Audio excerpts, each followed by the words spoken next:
ছোটখাটো একটা চাকরি করি। গত মাসে বড় মেয়েকে বিয়ে দিয়েছি।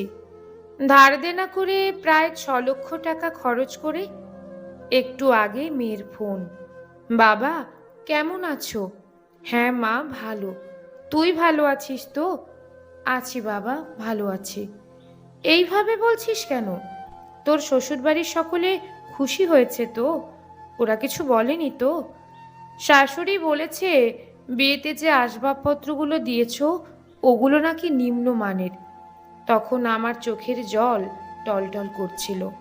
আচ্ছা মা, তোর শাশুড়িকে বলিস পরে না হয় তাদের পছন্দ মতো কিনে দেব। বাবা শোনো, তুমি আমাদের বাড়িতে পুজোর কাপড় দেবে না?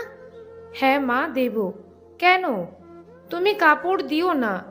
ননদ বলেছে কাপড় দিলে সবার পছন্দ হবে না, কাপড় না দিয়ে টাকা দিয়ে দিতে।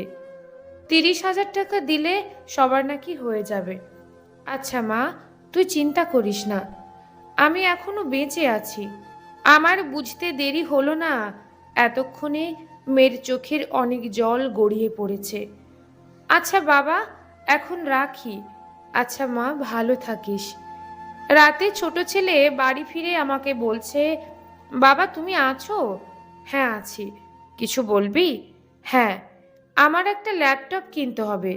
আমার টিউশনির কিছু টাকা আছে, তুমি 50,000 দিলেই হয়ে যাবে। আচ্ছা দেখছি। খেয়ে ঘুমিয়ে পড়। না বাবা, লেট হলে এক্সাম দিতে পারবো না। এইখানেই শেষ নয়, নিজের বাড়িতে পুজোর জামা কাপড় কিনতে আরও 15 থেকে 20,000 টাকা লাগবে। আরও রয়েছে মেয়ের বাড়িতে দেওয়ার বিভিন্ন সময়ে বিভিন্ন আয়োজন। এইসব চিন্তা করতে করতে না খেয়ে শুয়ে পড়েছি।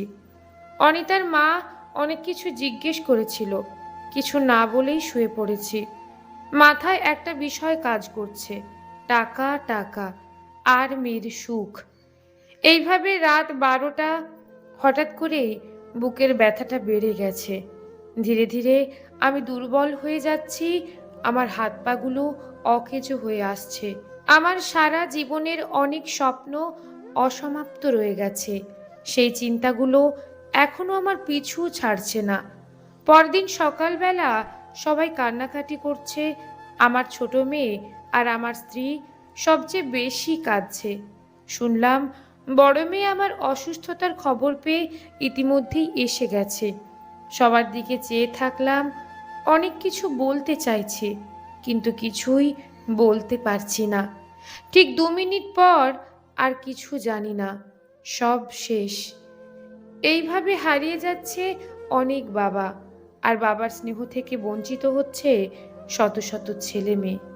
হয়তো অনেকে এখনো জানেই না তাদের বাবার মৃত্যুর রহস্য।